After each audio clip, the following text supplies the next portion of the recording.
What's up, guys? So today I'm gonna talk about a topic that apparently a lot of you are kind of struggling with.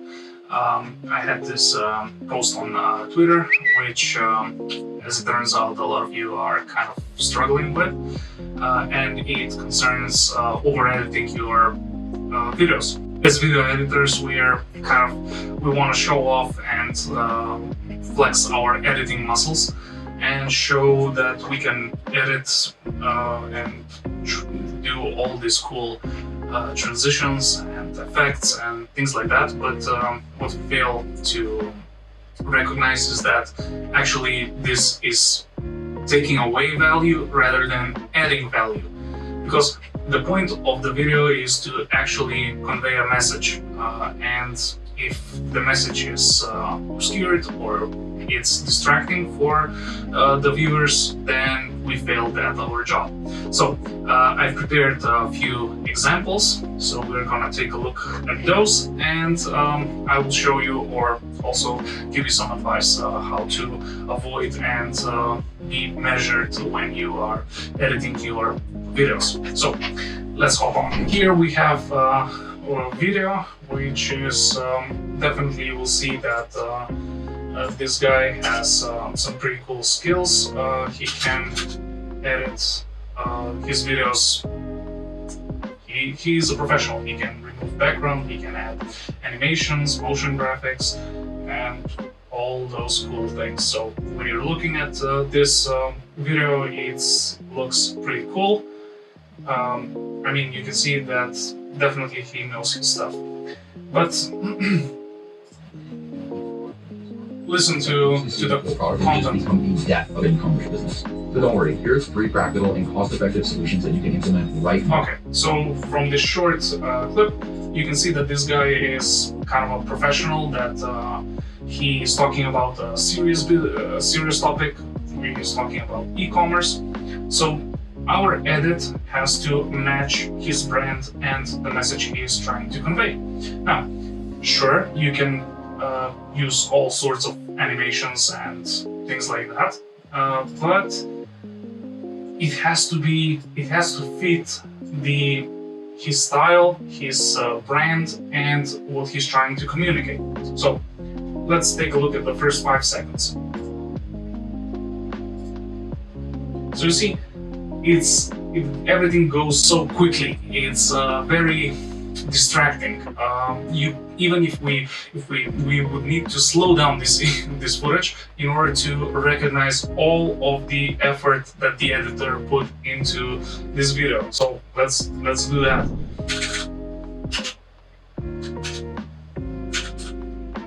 So why is he's using so many different colors? He's using images, he's using emojis, he's using pictures. Then more emojis, transitions. Okay, now I just noticed that he also cut out the background and added something else. But this is too much. And why is it too much? Because whenever you add captions, they catch the viewer's attention. So pretty much you don't need to add anything else, maybe the occasional emoji, but you don't really need anything else when you have captions, because the captions actually, because people are focused, the first thing they're gonna notice is the captions, and they're gonna start reading. So that's a really cool thing to use in order to capture someone's attention. Now, in this case, this speaker is talking quite fast, so it's a little bit difficult to actually pace or to give enough time for people to actually read the captions. So instead of doing that, what you can do is emphasize the keywords that the speaker is using, and also instead of writing every word that he pronounces, what you can do is add emojis, add maybe cut out the background, add some images or animations or whatever. It's okay to have a lot more going on as long as the viewer can follow it. In this case, what you want, in this particular image over here, we can see that we have the text and also something going on in the background, but it goes so fast. Now it froze on me. Okay. So as you're watching this, it goes so fast that you don't even have time to notice all these things that are going in the background or the emojis because you're reading the text.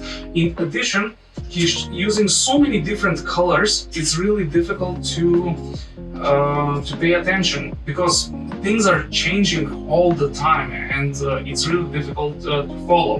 And by doing this, the viewers will get distracted, they would give up on reading the text because it's so difficult to read, and they would not pay attention to the video and move on to the next one.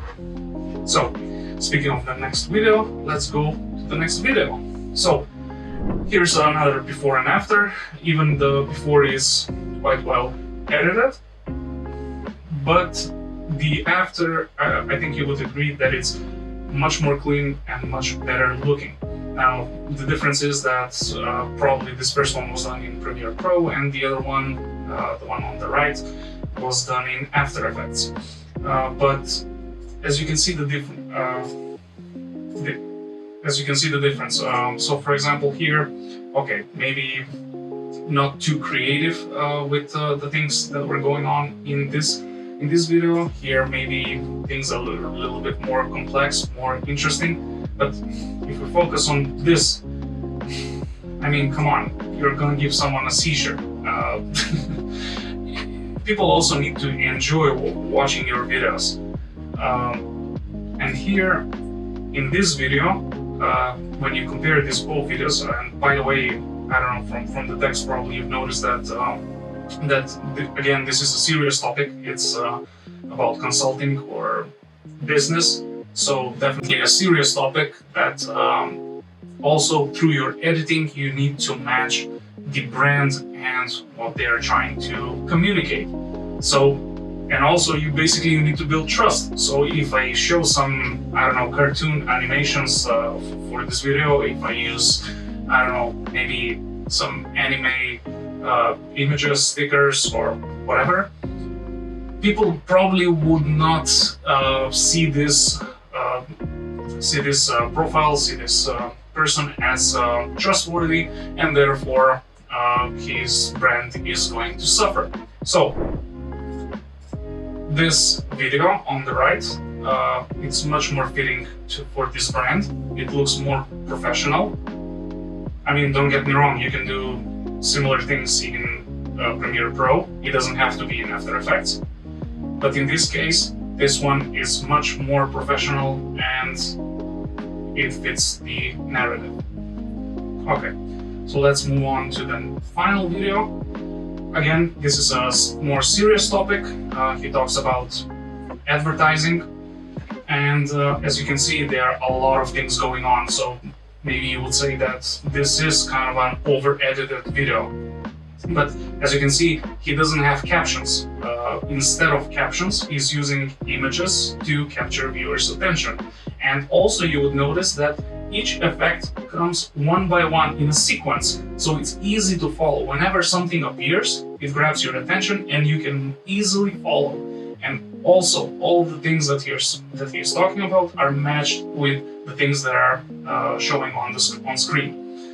So this is also something that is edited, over-edited, I guess you would say, but it fits his style, it fits what he's talking, and this is acceptable. So what you need to take into consideration is that your job is to grab people's attention and to actually lead them throughout the video. And you can do that, well, if you use captions and you go and you want to use every word that is spoken, then you don't need to use so many other images or images, effects and things like that, because people are looking at the captions, they're basically reading. So that's kind of how you grab their attention. On the other hand, if he's speaking too fast, then, or for some reason it doesn't fit, you can't use captions word by word, what you can do is just highlight some of the most important words, or maybe you can also add different effects, different emojis, pictures, and whatever you have in your editing toolbox. Also, if you decide to use captions, then I would suggest sticking to at least 3 or at most 3 colors. So for example, you can use, let's say, yellow as your base color, green and red to emphasize positive or negative things, words that are spoken. Or if you want to emphasize some word that's neither positive or negative, then what you can do is actually make the text larger compared to any of the other things.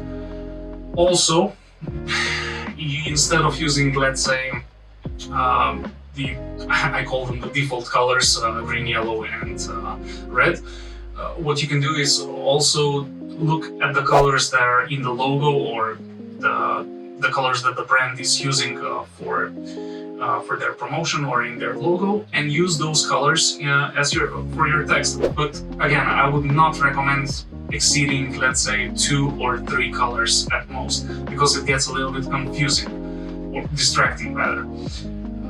Of course, there are cases, for example, if you are editing a video that's for a gamer, streamer, something more casual or things like that, maybe in that case we can make an exception and use a lot more colors. But again, you need to see whether it fits the message that the speaker is trying to convey. So it really depends the way that you need to look at this is, or the question that you need to ask yourself is, does this edit actually improve the way that viewers actually receive the message, or is it just distracting? And you can do this by actually looking at your edit as a viewer. So what you do, let's say you've edited a part, and then you view it and see if you can actually, let's say, if it's some cool animation for your captions, you would need to see if you have enough time to read all of the captions.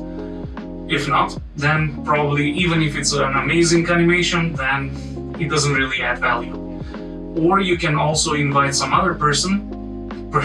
It would be best if that person is not a video editor, because video editors would probably think, okay, would be focused on how you edit it, on the technical aspects, and not on the usability, if I could call it like that. So I would suggest inviting a friend who's not a video editor to look at your edit and give you feedback. Is this good? Does this add value? Is it interesting? Does it make the topic more interesting? So this is what I had prepared for you. I hope this helps. If you have any questions, please let me know, and I'll see you in the next one.